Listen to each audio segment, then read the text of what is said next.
Et la question santé du jour, c'est avec vous, docteur Sophie Lemonnier. Vous êtes la directrice de la rédaction de Fréquence M, la radio des médecins sur Internet. Alors, être au chômage, bien sûr, c'est évidemment un moment toujours très très difficile, très compliqué à vivre. Mais côté santé, Sophie, ce que l'on ne savait pas forcément, c'est que le cœur pouvait lui aussi en pâtir. Les ennemis du cœur, on les connaît bien et je vous en parle souvent. C'est le tabac, le diabète, l'hypertension artérielle et aussi le manque d'exercice physique. Bref, tous ces éléments ne sont pas bons pour les artères en général et celles du cœur en particulier, parce qu'ils favorisent leur encrassement.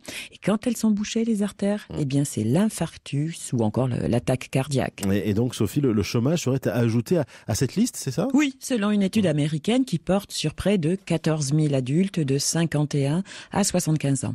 Alors, cette étude montre que les pertes d'emploi et les périodes courtes sans emploi constitue un risque de faire un infarctus du myocarde. Et ce risque est augmenté de près de 30% lors de la première année de chômage. Et ce risque demeure quand les périodes de chômage se renouvellent. Oui, comme s'il y avait un effet cumulatif du nombre d'interruptions de travail. Alors pour une seule perte d'emploi, il est augmenté de 22% et pour 4 pertes d'emploi, 4 épisodes, il passe à 63%, soit l'équivalent pour les cardiologues de l'effet néfaste sur les artères du tabac, du diabète ou même de l'hypertension artérielle. Et est-ce que l'on sait pourquoi ?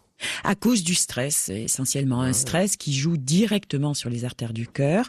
En effet, le stress, il accélère le cœur, il augmente la pression artérielle, il modifie la coagulation, bref, il agit sur les parois des vaisseaux.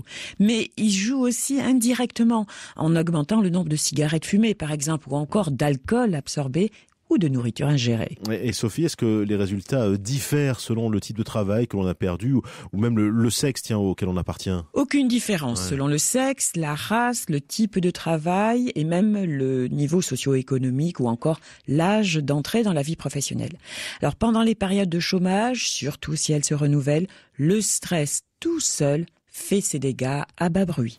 Le docteur Sophie Lemonnier pour cette chronique assez terrible quand même. Chronique santé, donc docteur Sophie Lemonnier, merci.